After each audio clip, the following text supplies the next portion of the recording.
હાલો હાલો હવારમાં નાહી ધોઈને થઈ ગયા તૈયાર. અરે મસ્ત મજાના તૈયાર થઈ ગયા. સોડી લીધો સાંડલો ને પૂરી લીધો હેતો. પછી નવરા, અરે નવરા ના મારે સોળી ફોલવાની છે. પછી જો લઈ લીધી સોળી ને પછી છે ને જમી કાઢવીને નીકળી ગયા બહાર. અરે ચલો એમ કહેતા હતા. પછી જો સીધા આવી ગયા અમૃત ડેરીમાં. પછી જો આપણે અહીંયા વસ્તુ લેવાની હતી. પછી જો આ ગાડીમાંથી ઉતરા ને કહેતા હતા હાલ તને જે ગમે ને એ લઈ લે. પછી હું જોતી હતી આમાં કયો લેવો. પછી બધા મને છે ને વેની લાગે. મેં જો અરે મારે આ ખાવો છે. પછી જો લઈ લીધો ને પછી સીધા આવી ગયા મારા નણંદના રૂમ. અરે હું મઠો લઈ આવી ને જો મારા નણંદે મસ્ત મજાની પૂરી તૈયાર કરી. પછી જો એને વારો આવી ગયો તળવાનો.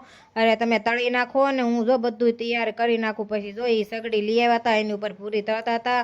અને આપણે છે ને ફોજ મારતા હતા. અરે ફોજ નથી મારવાનો, જમવાનું કાઢવાનું છે. પછી જો બધાને દઈ દીધું અને એ સાસ ભરતા હતા ને બધા મસ્ત મજાના બેસી ગયા હતા જમવા. અરે પૂરી, સેવ ટમેટાનું શાક ને મઠો આવી જાવ હાલો બધાને જમવા. પછી બધાએ મસ્ત મજાનું જમી લીધું ને થઈ ગયા નવરા. અરે પછી લસણ લેવા જવાનું હતું ને આવી ગયા લસણ લેવા. અરે વીણી વીણી લસણ લીધું ને પછી તો મેં આ વર્ષનું લસણ લઈ લીધું છે. તમારે લેવાનું બાકી હોય તો કોમેન્ટ કરજો. અને આજ કોમેન્ટમાં કહેજો લસણ કેવું લાગ્યું. તો વિડીયો ગમે તો લાઈક કરજો, શેર કરજો, સબસ્ક્રાઈબ કરવાનું ભૂલતા નહીં. જય માતાજી, ટાટા, બાય બાય.